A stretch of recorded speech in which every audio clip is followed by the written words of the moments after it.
우리가 사단의 망대를 무너뜨리는 이 절대 망대를 세워야 되는데요.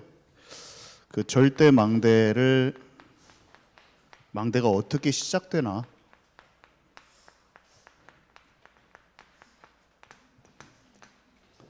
오늘 말씀해 보니까 천사가 사도 요한, 예수님이 내 사랑하는 제자라고 불렀을 만큼 막 식사할 때 예수님 품에 안겨서 막 식사하고 그랬어요.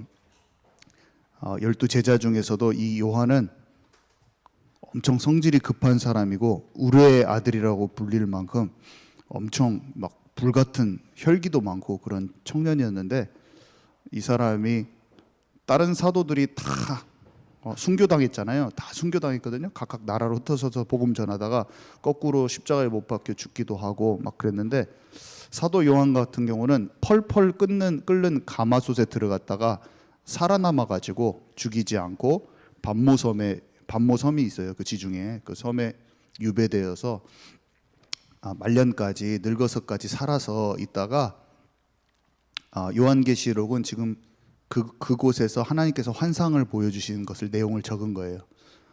그래서 소아시아의 7 교회, 바울이 복음 전했을 때 에베소에서 복음이 확 제자들이 세워져 가지고 7 교회들이 세워지거든요. 빌라델비아 교회, 사대 교회, 라우디아 교회 뭐 이런 교회들이 세워져요. 7 교회가 세워지는데 그 교회에 천사가 나타나서 거기에다가 편지를 보내줘라. 거기에다가 하나님께서 하신 말씀을 막 기록해 놓은 거예요. 그 교회들에게 주시는 말씀이 계시록 앞부분에 기록되어 있고, 뒤에는 말세에 진행될 많은 내용들이 상징과 또 직접적인 환상과 상징이 막 섞여가지고 설명을 해줍니다. 근데 천사를 보고 대화를 하는데, 여기는 천사가 어린 양의 혼인잔치에 대한 어떤 내용들을 사도 요한에게 말을 해주는 장면이었잖아요. 아까 보니까 계시록 전체 내용을 우리가 훑어보지는 않겠지만 지금 잠깐 거기에서는 천사가 이제 말을 해줬어요, 사도 요한한테. 그러면서 천사가 어린 양의 혼인잔치에 대한 하나님의 말씀을 전달하니까요, 그것을 본 요한이 너무 놀래고 막 엄청난 거야. 내가 눈에 보이는 게. 그래서 천사한테 막 경배하려고 그랬어요. 천사는 히브리서에 나왔듯이 구원받을 후사를 위해서 심부름하는 영이라고 했어요. 우리를 돕는 영이고 하나님께서 부리시는 영이에요. 천사의 이 메신저 역할도 하고 군대 싸우는 역할도 하고, 하나님의 말씀을 성취하는 그곳에 있는 너희요. 하나님의 말씀을 탁 보좌에서 명령을 내리시면 가서 그 일을 막 딱 처리해요. 우리의 기도를, 계시록에 보면 우리 기도를 항아리에 담아서 가져가기도 하고 그런 역할을 천사들이 하거든요.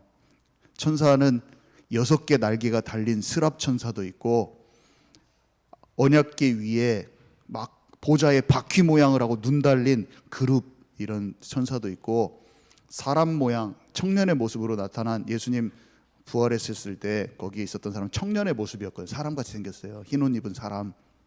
종류가 여러 가지야. 날개 달린 사람도 있고, 날개 달린 애도 있고, 막 사람이 아니야. 막 바퀴 모양을 해갖고 눈이 막 엄청 달린 그런 모양도 있고, 사람 모양도 있고 막 그래요. 근데 이 그룹의 사단은 그룹이었다고 그러잖아요. 그룹. 체룹, 케루빔, 이게 그룹이거든요. 영어로는 케루빔. 스랍은 세라핌이라고, 영어로는 세라핌이라고 해요. 이거는 다른 천사예요. 또 이사야가 보좌에 갔을 때 본 새 쌍의 날개가 달려가지고 막 자기 몸통 가리고 날아다니면서 거룩하다 여호와 하나님 거룩하다 막 그런 천사들이 있어요. 근데 이제 여기 요한은 여기서 천사하고 대화를 하는 장면인데, 너무나 자기가 보는 모습이 놀랍고 엄청나니까 하나님이 아닌데 천사한테 경배를 해버린 거야. 막 경배하려고 막 무릎 꿇고 막. 그러니까 천사가 나한테 경배하지 마시오. 오직 하나님께 경배하세요. 나는 당신들과 마찬가지로 하나님을 믿는 그런 존재일 뿐입니다 라고 얘기를 해줍니다, 여기서. 그러면서 당신들이 예수 그리스도를 믿는 그런 믿음을 가지고 증언하는 것처럼 내가 지금 당신에게 말해준 이런 예언과 모든 말은 예수 그리스도를 증언하려는 것 뿐입니다.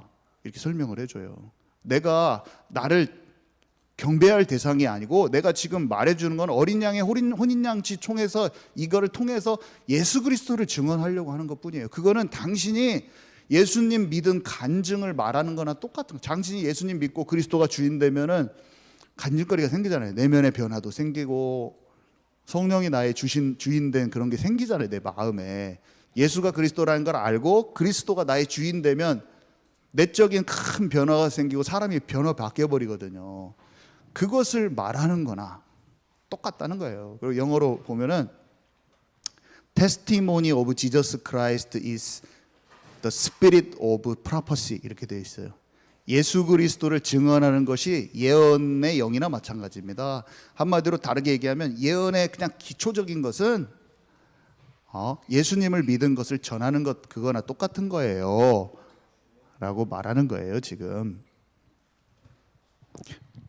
왜 이렇게 어수선스럽지? 이 어수선스러운 곳에서도 집중도를 놓치지 않고 얘기하는 것도 능력이에요. 지금 하나님이 주신 은혜예요. 지금 제 머리가 흐트러지지 않고 이 어려운 설명을 한 번에 끝냈어. 제가 이거를 자세히 자연스럽게 설명하고 싶었는데 이해 가셨어요? 이 어수선스러운 순간에 이해 가셨어요? 안 가셨어요? 잘 안 가셨구만. 지금 나는 괜찮은데 정신 없으셔가지고 제가 지금 방금 드린 설명이 쉬운 설명이 아니야. 근데 이해 가셨어요? 이해 가셨어요? 안 가셨어요? 가시는 분 손 들어보세요 한번. 이해 안 가셨구만 지금 여기. 이해 안 갔죠 지금? 이거 어찐데. 아니 천사가 지금 말했다니까요.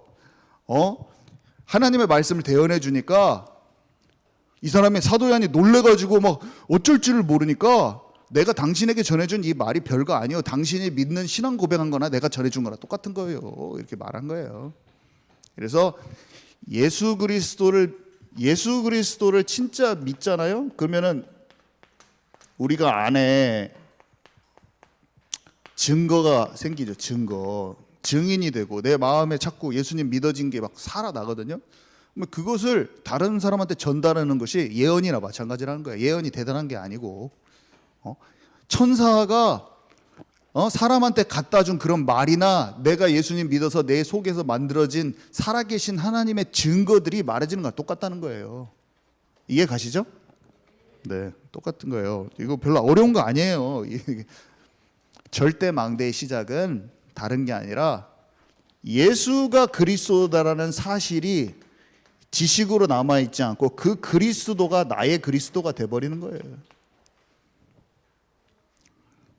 이게 망대가 시작되는 거라.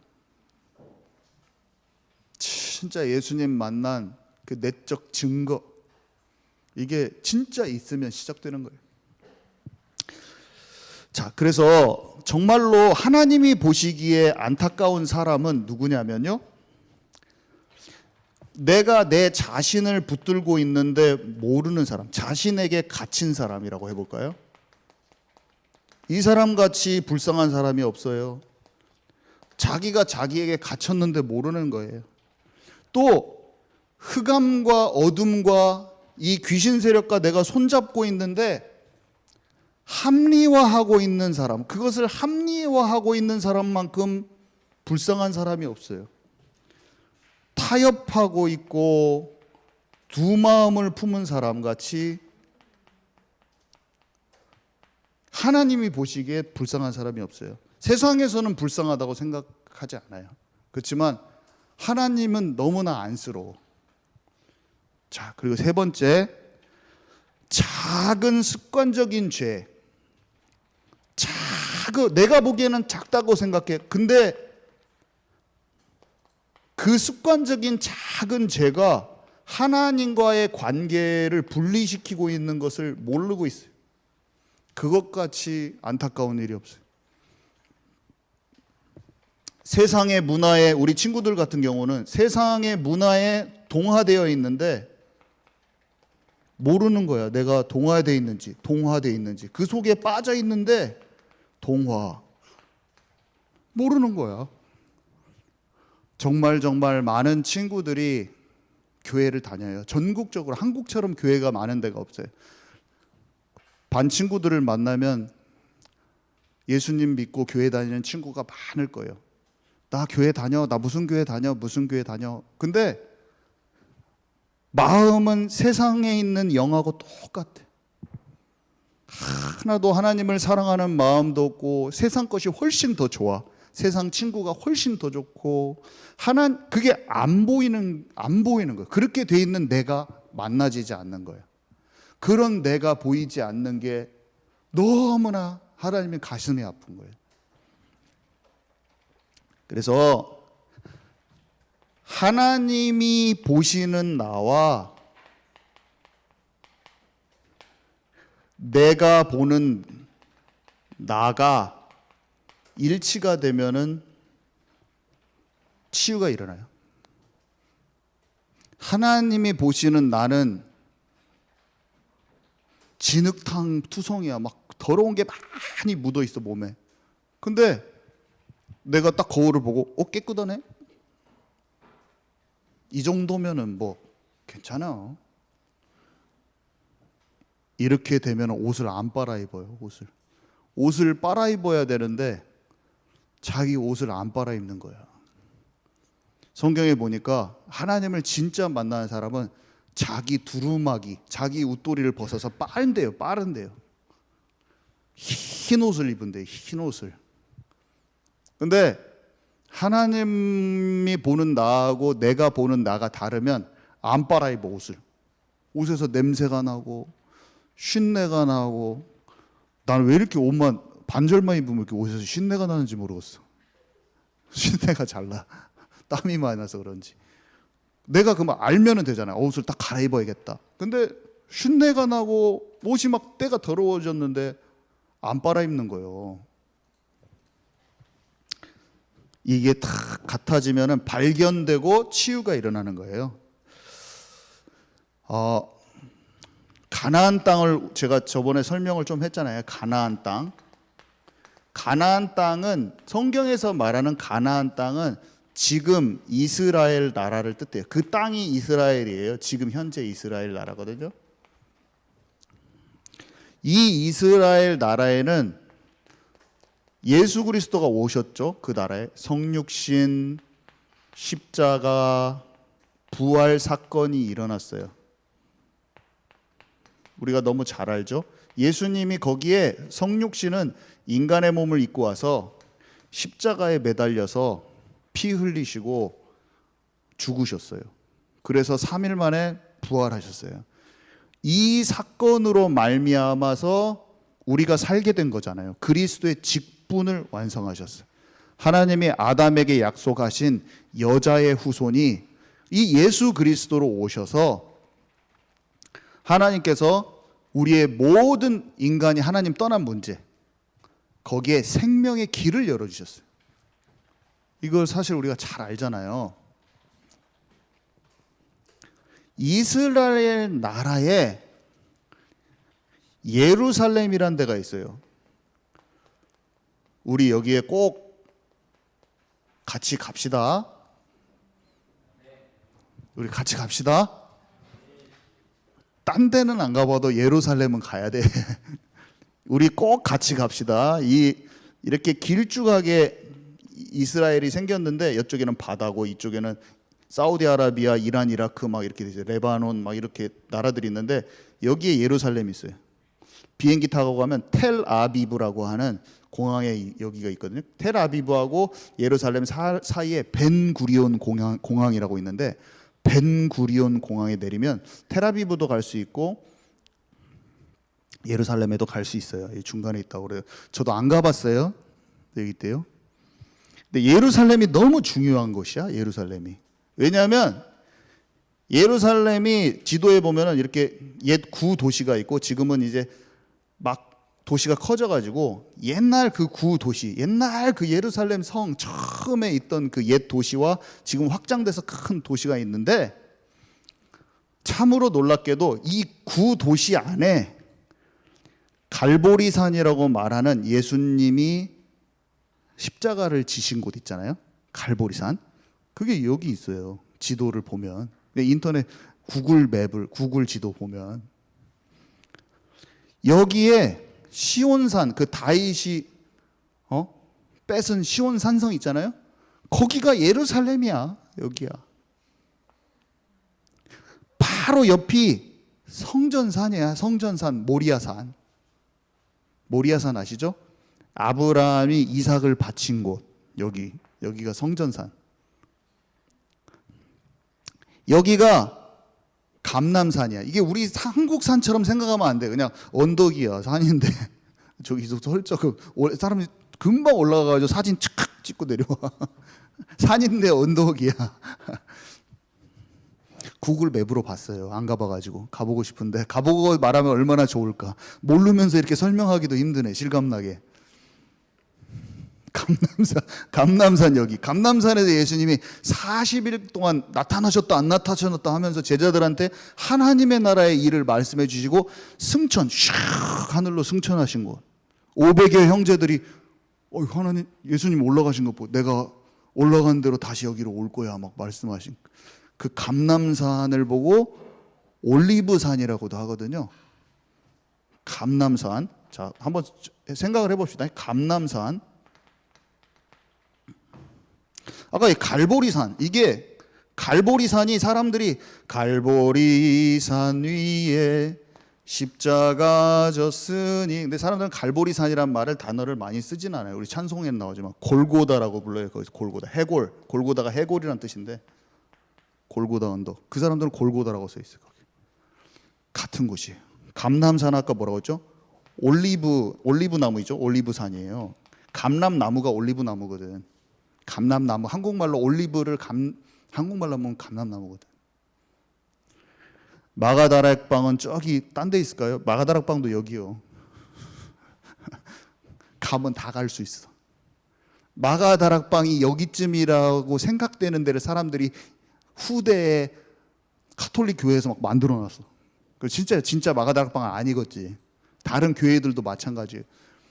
어마어마하게 종교적으로 막 관광 오니까 막 휘황찬란하게 만들어서 사실은 옛 모습이 안 갖춰져 있잖아. 남원에 광활로 가면 옛날에 춘향이와 이몽룡이 있었을지 없었을지 모르지만 사또는 있었을 거 아니에요. 그런 사람들의 실제 모습이 아니야. 광활로 가면은 이미 100년 전에 새로 만들어 사람들이 새로 한국식으로 다 새로 빌딩 다 져놨다니까요. 가면 월맷집 들어가면은 지금 이미 다 유리로 딱 막아져갖고 못 들어가 막 돼 있어. 한마디로. 가면 관광지로 다 변해 있다고요. 우리가 간다고 그걸 느낄 수 있는 것도 아니야. 그냥 사람들 막 관광지야. 사실은 성지순례가 아주 큰 의미는 없어요. 그 지역을 가는 데는 의미 있지만 그 장소에 큰 의미는 없어요. 그냥 예루살렘 보러 가면 되는데 광활로 가서 뭘 느끼겠어요. 그냥 막 사람들이 후대에 그려놓은 초상화들 엄청 있고 막 그렇게 돼 있거든. 춘향이 막 가는 과정 막 이거 막 해놨거든요. 종교적으로 만들어진 부분 말고 진짜 핵심 본질이 뭔가, 이 그리스도가 우리에게 누구신가, 종교화돼 버리고 화석처럼 남아버린 그런 건 말고 실제로 우리에게 하나님이 원하시는 걸 알고자 하는 게 뭔가, 그 믿음을 뭔가를 우리는 찾아 들어가면 안 가도 되지. 안 가도 되긴 돼. 그죠? 근데 어쨌든 여기에 다 있어. 다 몰려 있어. 마가 다락방에. 여기에서 성령의 충만함이 임했잖아요. 사람들이. 그죠?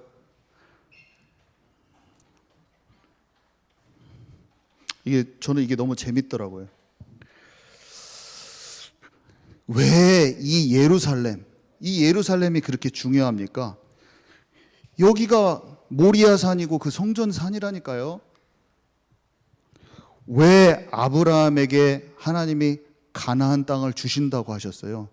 메시아가 올 땅이잖아요. 그죠? 왜 아들 이삭을 수양 대신 거기서 바쳤어요? 여기에 예수님의 예표야. 자기 아들 대신 양 피제사를 드리는 거예요. 전쟁에서 승리해가지고 10일 전쟁을 승리했는데 살렘 왕, 예루살렘 왕 멜기세덱한테 11조를 드려요. 갑자기 아브라함 얘기가 쭉 나오다가 생뚱맞게 살렘에는 예루살렘이거든요. 거기 예루살렘에 왕이 한 명 있는데 그 왕은 하나님을 믿는 제사장이래. 근데 유대 전승에 보면 히브리 사람들은 다 그거를 누구라고 믿냐면 셈이라고 믿어요. 셈. 유대인들은 다 셈이라고 생각해. 셈이 누구냐? 노아의 아들 셈. 노아의 아들 셈이 아브라함 때까지 살아 있었거든요. 나이가. 근데 그 사람이 왕으로 거기 남아 있어서 하나님의 제사장이 그 사람밖에 없다. 오래된 사람.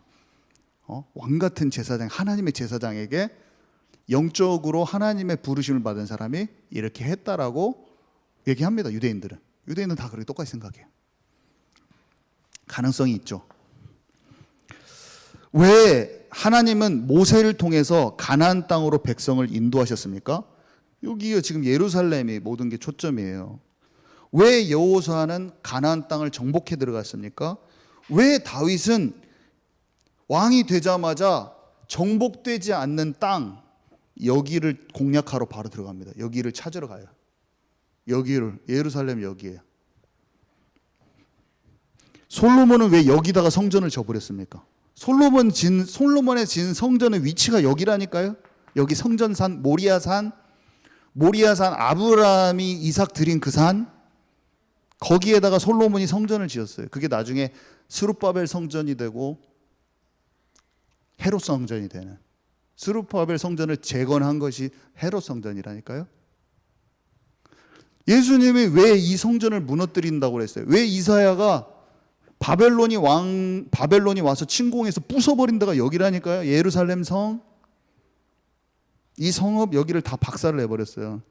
왜 예레미야가 울었어요? 여기서 예레미야가 울고 있었어요. 여기서 계속. 여기서 다윗이 망대 세우면서 정복전쟁 여기서 했어요. 왕들이 여기 있어가지고 막 이사야랑 다 대화를 나눈 곳이야. 거기가. 가고 싶죠? 안 가고 싶어요? 그래도? 저는 갈 거예요.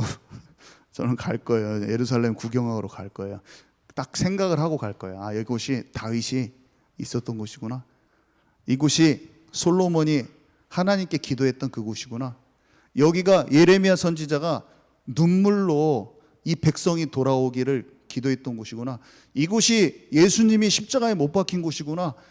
헤롯 성전 그 터에서 예수님이 성전 청소를 하시고 내 집은 만민이 기도하는 집이구나 말씀하신 곳이구나.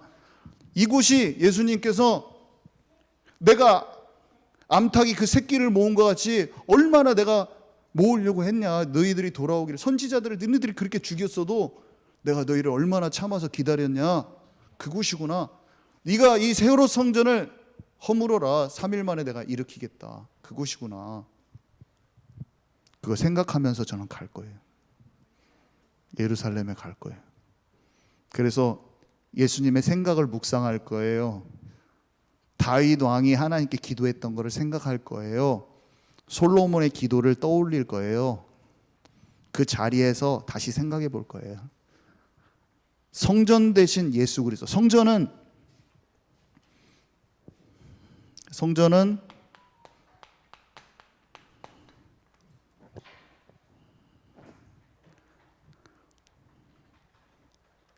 어린 양의 피 바르고 피 뿌리고 지성소에 들어가서 지성소 안에는 언약궤가 있는데 여기 들어가면 죽는데 여기에 이렇게 그룹 날개, 아까 말한 그 천사 사탄이 이 그룹이었다고 그랬잖아요. 그룹 날개 사이에 주님이 임재하세요. 하나님의 임재가 있는 곳에 어린 양이 예수 그리스도인데 예수 그리스도의 피 뿌리고 하나님의 임재 가운데 들어가는 것을 성전은 그 자체가 희생제사이자 예수 그리스도를 예표하는데 그 성전 피제사 이게 여기에 꼽혀 있는 거야.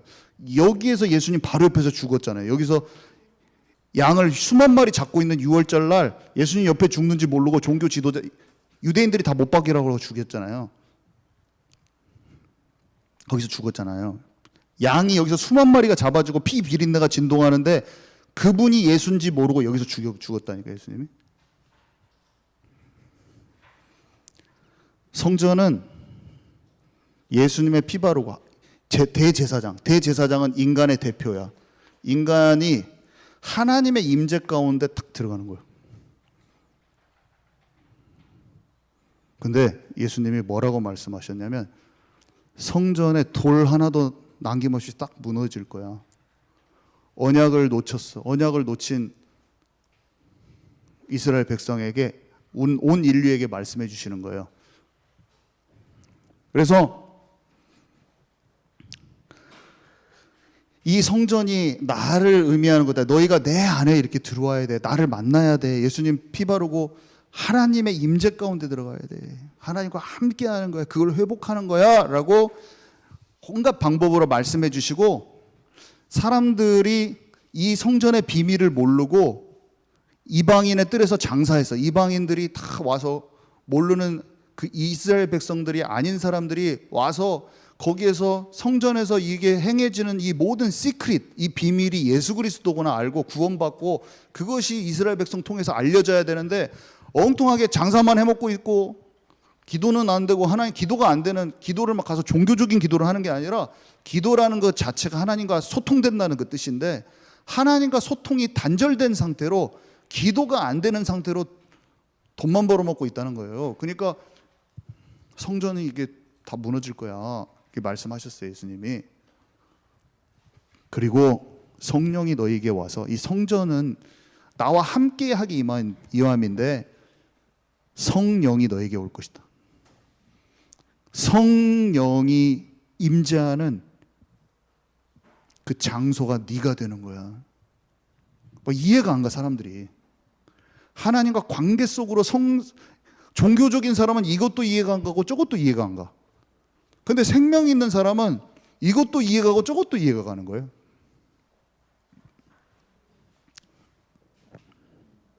오늘 여기에 잠의 영이 있어서 자꾸 졸고 있어요. 제가 막 화를 내잖아요. 막 그러면은 사람들이 앉아요.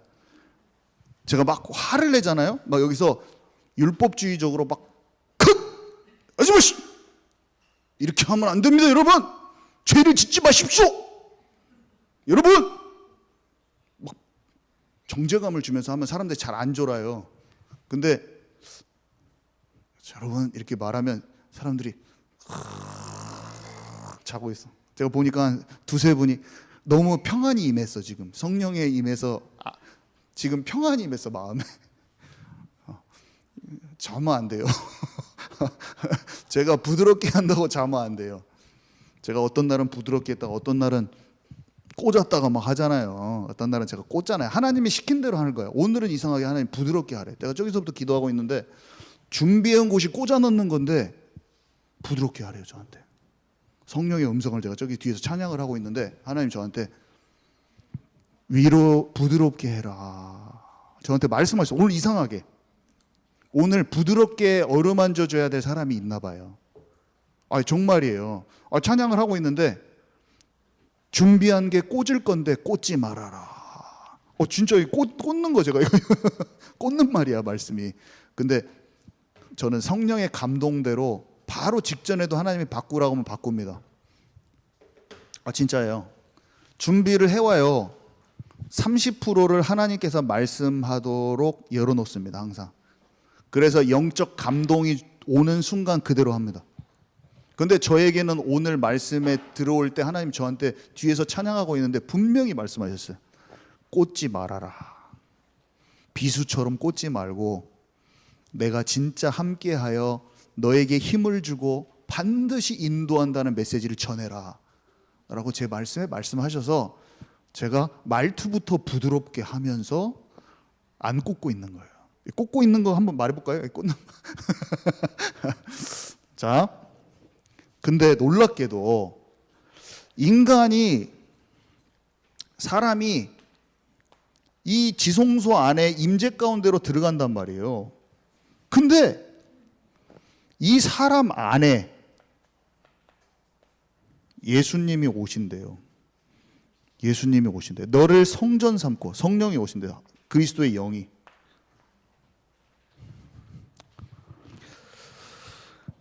내 안에 보좌에, 내 안에 보좌가 임한다는 거예요.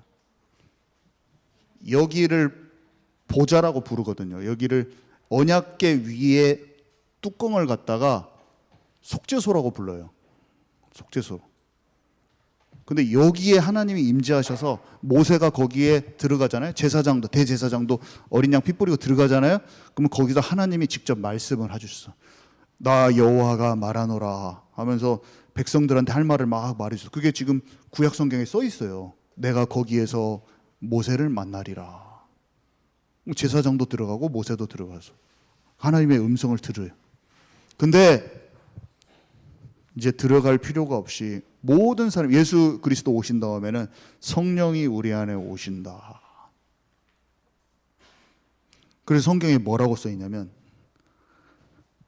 너희가 내 안에 거하고 내가 너희 안에 거하면 너희가 열매를 많이 맺고 내 제자가 되리라. 이렇게 구절이 있는데 이게 성전에 관한 성전 메시지거든요. 인간이 성전 안으로 성전에 들어간다. 이거는 하나님을 만나러 가는 거예요. 예수님을 통해서 하나님 만나러 가는. 그리고 부활하신 예수님이 보좌에 계시는데 그리스도의 영으로 우리 안에 오셔요. 너희가 내 안에, 내가 너희 안에. 하나님의 관계를 이렇게 표현해 주셨다니까요. 나는 이거를 읽으면 읽을수록 왜 이렇게 신기하냐. 신기하고 놀랍고 안 신기하세요? 신기하죠? 그래서 성전에 꼭 예루살렘에 저는 가고 싶어요. 그냥 이미 내 안에 계시지만 그래도 가고 싶어. 궁금하고. 자, 오늘 거 간단히 나누고 끝날 건데, 그래서 예수 그리스도를 우리가 예수님이 십자가에 죽으신 그 사건, 갈보리산이라는 장소를 생각하면 이 십자가 사건을 딱 떠올리면 되는 거예요. 예수 그리스도, 그리스도의 그 직분이 완성된 것. 이 예수가 왜 그리스도인가? 왜 그 그리스도가 나의 그리스도가 돼야 되는지 그것을 딱 생각을 하는 거예요. 진짜 모든 사람이 하나님을 떠나서 죄의 종노릇, 자기는 원치 않는데 어둠 속에서 마귀의 종노릇하고 완전히 방황 가운데 영혼육이 눌리고 포로되고 눈먼 상태로 완전히 멸망으로 가고 있어요. 죄와 사망의 법에 질질질질질 끌려다니고 있어요. 모든 사람이. 근데 그것을 예수님께서 십자가에서 완전히 끝내셔요. 우리를 하나님의 자녀가 될 수 있는 그 생명의 길을 열어놓으셨다니까요. 갈보리산은 그것을 딱 기억하는 거예요. 예수 그리스도를 고백하는 거예요. 나의 주인으로. 사람한테, 그러면 내가 다른 사람한테 복음을 전하는 것이 쉽죠. 사람은 예수 그리스도를 일단 전해야겠구나. 친구한테 내가 전해줘야 될 거는 예수가 그리스도라는 사실이야. 꼭 전해야죠. 유대인들이 다 몰라요, 이거를. 막 세례 요한이다, 엘리야다, 예레미야라고 막 얘기를 해요, 예수님을. 율법주의, 신비주의, 박애주의, 예수님에 대해서 오해해요. 기독교에 대해서 오해해요. 믿음에 대해서 오해해요. 근데 예수가 그리스도라는 것을 고백합니다. 베드로가 고백하잖아요. 마태복음 16장 16절에. 그 고백이 우리에게 필요한 거예요. 믿음의 시작은 예수가 그리스도라는 사실을 알고 이 그리스도가 나의 그리스도라는 걸 고백하는 게 믿음의 시작이에요. 우리의 믿음의 출발점은 그것이고 우리가 다른 사람을 제자화하기 위해서 첫 번째로 내가 내 사랑하는 친구들, 내 주변에 아는 사람한테 전해야 될 거는 예수가 그리스도라는 그 사실이에요. 전해주면 돼요, 그거를. 근데 예수를 성령이 아니고서는 예수님을 주라고 시인할 수가 없어요. 분명히 성령의 역사예요, 예수가 그리스도라는 걸 알아보는 것은. 근데 예수님이 그 고백을 한 베드로에게 놀라운 말을 하셔요. 약속한 것을 기다려야 된대. 아버지께서는 구하는 자에게 성령을 주신대요. 뭐야? 넌 그거 보고 헷갈리더라고. 예수님을 고백했으면 성령이 하신 일인데 왜 또 성령 받아야 되지? 막 난 궁금하더라고. 근데 보니까 뭔지 알겠어. 예수님을 주로 고백했지만 사건만 만나면 자기 주장대로 자기 생각에 계속 있어요, 베드로가. 예수님이 십자가 간다니까 막 다 막아버려. 그리고 예수님이 나 십자가 지고 가니까 이제 기도 좀 해줘야 되는데 얘네들이 기도 좀 해줘야 돼. 근데 예수님의 가는 길을 몰라. 겟세마네 동산에서 잡으래. 기도하다 왔더니 막 깨웠더니 또 금방 와보니까 자고 있어. 혈기대로 막 다 해버려. 그리고 막 예수님 눈 앞에서 보고 있는데 그 뜰에서 예수님 얼굴 마주쳤는데 꼬마 여자애가, 우리 예서 같은 애가, 우리 누구요? 우리 세라 같은 애가, 너 예전에 예수님 따라갔던 사람이지? 그랬더니 막 아니야 하면서 배 타불고 막 저주를 막 해버린, 막 거기서. 이 사람이냐 대단한 사람이요. 근데 그 전날 뭐라고 말했냐면, 내가 주님이 오게 가면 감옥이라도 제가 같이 가겠습니다. 주님 죽으면 쉬면 안 돼요. 그래놓고 나 그런 날 모르냐 막 하고 다음 날 대단한 사람이에요. 이 사람도 그 성질이, 우리가 얼마나, 제가 그걸 보면서 나랑 똑같네. 막 예수님 위해서 생명 다 바칠 것까지 하는데 어려운 상황만 오면은 옛날 습관 체질대로 딱 해버려. 그거를 어려운 상황 딱 오고 마음이 걱정되니까 푸는 것을 옛날에 놀던 걸로 풀어. 내가 그 베드로 짓이에요. 베드로 짓. 그때 주여 하면서 성령 충만을 하는 게 아니라 상황이 딱 위급해지면 내 방법 탁 써버려. 그게 베드로야. 주님이 그런 나에게 뭐라고 말씀하시냐, 진짜 네 삶을 스탑하고 육신 체질을 진짜 무너뜨리는 진정한 집중 속으로 들어가라. 그러면 성령이 너를 실제적으로 삶 속에서 너를 통치하는 하나님의 나라가 되게 임할 거야. 정말 많은 신앙인들이 1번에서 끝나 있어요. 2번에 못 들어갑니다. 거의 못 들어가요. 아니 30년 신앙생활 했는데 이 상황만 되면은 내 기질대로 딱 해버려요. 내 판단으로 딱 해버려요. 그래 놓고 보통 착각이 뭐냐면 자기가 여기에 들어간 줄 알고 있어. 지금 여기에 들어간 줄 알고 있어. 지금 나 알아. 감남산 마가다락, 갈보리산 감남산 마가다락 빡, 왕제사장 선지자 딱 해주면서 그리스도 모든 문제 해결자 예수 믿으시오 딱 해줘. 믿어야지. 그 사람 목사님 그 사람 다 믿어야 된대요. 이 사람이 1번 하고 있는데 나한테. 그래서 내가 저기 하나님 나라 속에 들어가야겠는데 속을 생각하고 있는데 딱 전도합시다. 1번이 안 돼. 2번이 안 갔어 지금. 주님이 구하라 구할 것이요 찾으라 찾을 것이요 두드리라 열릴 것이니, 못된 아버지도 자식에게는 좋은 것을 줄 알거든 구하는 자에게 성령을 주시지 않겠느냐. 그래서 이걸 들어가잖아요. 그럼 어떻게 되냐면 딱 태도가 바뀌어.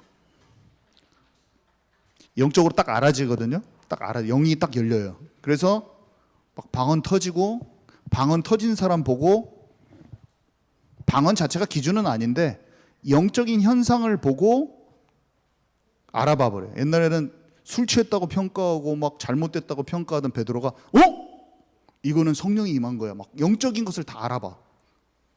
고넬료 집에 절대로 안 갈 사람인데 자기 생각은 이 집 가면 안 돼. 이방인 집이야. 근데 지붕에서 딱 기도하고 있어. 혹시 내가 성령인도 잘못 받을까? 나는 내 기질이 너무 세가지고 막 그런 생각이 있어 이미. 그래가지고 지붕에서 주여, 저는 오직 성령인도 받고 싶습니다 하고 있으니까 하나님이 일을 진행을 하시. 하나님의 뜻은 고넬료 집 사람들 보내서 지금 보냈거든요 베드로한테.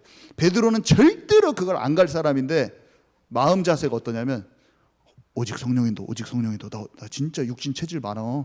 오직 성령인도. 이게 사람한테 이거 헛소리 하기 쉬워. 오직 성령인도. 오직 주님 성령인도 받게 해주시고 기도하고 있는 거예요 지붕 위에서. 내 육신 체질들 너무 하기 쉽사오니 하나님 나라 임하게 해주시고 성령의 인도 제대로 받을 수 있게 해주시자 이렇게 하고 있으니까 하나님이 딱 알려줘. 그거를 가는 거야. 네 생각대로 하지 마. 고넬료 집에 사람 보냈을 때 딱 알아봅니다.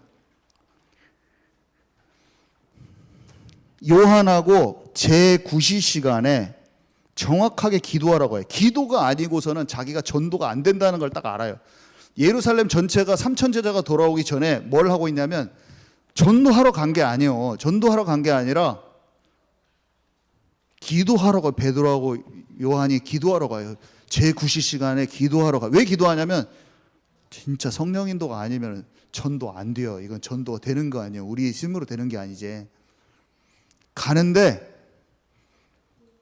성령의 인도를 진짜 딱 알아죠. 이 사람은 믿음을 가지면은 안진뱅에서 일어나겠구나. 그 사람에게 일어설 수 있는 그 믿음을 보고 그 사람의 영적 상태가 간파가 돼버려요. 딱 잡고 일으켜버려요. 그리고 예수 그리스도를 통해서 그 믿음이 그 사람한테 생기면서 그 일 사건 하나를 통해서 3천 제자가 돌아와버려요. 그 일 사건 하나 때문에 뒤집어져 버려요. 그 사람이 수십 년 동안 거기 앉아있던 사람이어가지고 하나님이 그 사람을 일으키는 사건 통해서 예루살렘 전역에 복음이 확산돼 버려요. 딱 그 사건 하나 하나님이 한 번 움직이면 그렇게 되는 거예요. 하나님의 뜻을 아는 한 번의 움직임이 그 지역을 뒤집어 버리는 거예요. 성령인도 받으려고 바울이 기도초에 가다가 루디아를 만나버려요. 그러다가 그 사람 한 명 연결돼 버리니까 그 집이 교회가 돼 버리고 제자들이 다 모여지는 거예요. 성령 충만 받은 열려진 자의 특징은 뭐냐면 딱 보면 알아. 이 사람이 성령인도 간절히 받으려고 하는 그 맛을 알아버렸기 때문에 집중으로 기도하는 지속의 기도의 비밀이 있는 사람은 보통은 성령 충만 받은 것에 이걸 알고 있고, 내가 아직 억지가 기도가 됐거나 아니면 집중해야 될 그 기도의 비밀을 모른다. 그러면 약간 잘 생각해 봐야 돼. 새벽 예배 좀 나오라는 말 그런 말 아니에요. 내가 삶 속에 기도가 지속돼야 될 이유를 모르고 있다면 성령을 받았어도 굉장히 육신 체질에 있을 수밖에 없다. 근데 내가 수시로 기도가 나온다. 내 영으로 계속 기도가 나와. 어디를 가도 기도가 나오고 어디를, 그 사람은 맛을 아는 사람 사실은. 그래서 기도를 내가 시간을 정해놓고 하려고 하는 게 아니라 한 번 나만의 오순절날을 경험해야 돼. 나의 오순절날을. 아멘이시죠? 내가 과거에 오순절날이 임했다. 그 사람은 지속 안 하면 둔감함으로 갑니다. 오늘 기도할 건데 삶의 내 육신적인 삶을 스탑하고 하나님 진짜 나의 오순절날이 체험되어지고, 만약에 그게 있는 사람은 내가 진짜 지속되기를 원하고 성령에 민감한 사람이 되기를 원합니다. 내가 아직 성령 충만을 몰라요. 여러분이 모르는 사람이 있을 수 있어요. 그러면 오늘이 시작되는 거예요. 언제까지? 임할 때까지 한번 내 삶을 스탑해 보세요. 스탑을 하라는 게 뭐냐? 밥도 먹지 말고 뭐 아무것도 하지 말고 밤새도록 기도하라냐? 아니, 나의 중심을 딱 하나님께 고정하고 있어요. 그 말이 뭔지 한번 생각해 보세요. 제가 교회에서 40일 새벽 기도 하다가 성령 받았거든요. 성령을 받았어요. 영이 확 열려져 버리더라고요, 갑자기. 믿음이, 내가 가질 수 없는 믿음이 딱 열어져 버리더라고요. 근데 육신 체질이 너무 많아가지고 그 40일이 너무 괴로웠어. 아휴, 아침에 일어나서 갔다 오면 오후 그냥 삶이 그냥 미친 거, 이게 집중하는 건지 뭔지 막. 근데 저는 그때 너무 힘들어가지고 내가 죽든지 누가 죽든지 결판을 내야겠다. 나는 이대로는 못 살겠어요. 주님, 나는 이대로는 너무 지쳐서 못 살겠어요. 저를 죽여주십시오. 이거 빨리 정리하면서 이렇게 슬금슬금 뭔가 세팅이 잡혀져야 되는데 이게 안 잡혀지네. 이게 딱 와야 되는데.